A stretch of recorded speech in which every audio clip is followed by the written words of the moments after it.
হঠাৎ করে গতকাল রাত্রেবেলা মনোজিৎ বলল চলো রাস্তায় হেঁটে আসি। তখন বাজে প্রায় রাত্রি 11:30।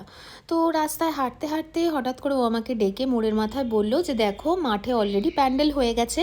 গত বছর এই সময় আমাদের মাঠে চৈত্র চমক বলে একটা সেল হয়েছিল। 6, 7, 8, 9 এই টাইমটাই ছিল মার্চ মাসের। আর আমি অনেক অনেক কেনাকাটা করেছিলাম। এটা বেসিক্যালি ওই করুণাময়ী খাতি মেলার মতনই, অনেক রকমের শাড়ি, কুর্তি, সালোয়ার এগুলো বসে। এবার সেরকম কিছু কেনাকাটা করার প্ল্যান নেই, কারণ আমাদের অন্য একটা প্ল্যান আছে, তার জন্যই সেভিংস করা। আর এই সব কথা বলতে বলতেই হঠাৎ করে দেখলাম ব্লিঙ্কিটের একজন দাদা এসে গেছেন। মনোজিৎ একটা পার্সেল নিল। তো আমি দেখলাম হঠাৎ করে মাঝরাত্রিরে বাবুর আইসক্রিম খাওয়ার ইচ্ছে হয়েছে, তাই সে একটা আইসক্রিম অর্ডার করেছে। আইসক্রিম নিয়ে গেট থেকে ঢোকার সময় হঠাৎ করে দেখি গাট্টু আমাদেরকে দেখে দৌড়ে দৌড়ে আসছে। ও বেচারি ভীষণ একা হয়ে গেছে, কারণ আরেকজনও ছিল বাট্টু বলে, ও ছোট ছিল একটু। ও কয়েকদিন আগে এক্সপায়ার করে গেছে একটা অ্যাক্সিডেন্টের জন্য, বাইক অ্যাক্সিডেন্টের জন্য। তো ও বেচারি ভীষণই একা হয়ে গেছে। তো আমাদেরকে দেখলেই ও এরকম দৌড়ে দৌড়ে আসে। তো যাই হোক, খুব খারাপও লাগে ওর জন্য।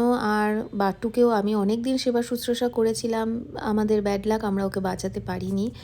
তো যাই হোক, বাদ দাও সেসব কথা।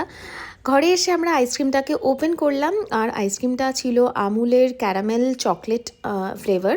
এটা কিন্তু দেখতেও যেমন সুন্দর আর খেতেও কিন্তু খুব সুন্দর টেস্ট। তো আইসক্রিমটা দেখে তো আমার ভীষণ ভালো লাগলো, এত সুন্দর করে এটার ওপর থেকে গার্নিশ করা ছিল চকো চিপস দিয়ে। তো প্রথমে মনোজিৎ এটাকে ট্রাই করলো, আমি একটা বাটিতে সার্ভ করে দিলাম। ওর তো এটা দারুণ লেগেছে। আর আমারও সত্যি কথা বলতে আইসক্রিম বরাবরই ভীষণ ভালো লাগে। আমিও সেটা ট্রাই করলাম। তোমরাও কিন্তু জানিও কমেন্ট সেকশনে যদি তোমাদেরও এরকম মিডনাইট ক্রেভিংস হয় মিষ্টি খাওয়ার, আইসক্রিম খাওয়ার। তো চলো, দেখা হচ্ছে পরে কোনো একটা ভিডিওতে। টাটা। আর ভিডিও ভালো লাগলে লাইক করে দিও।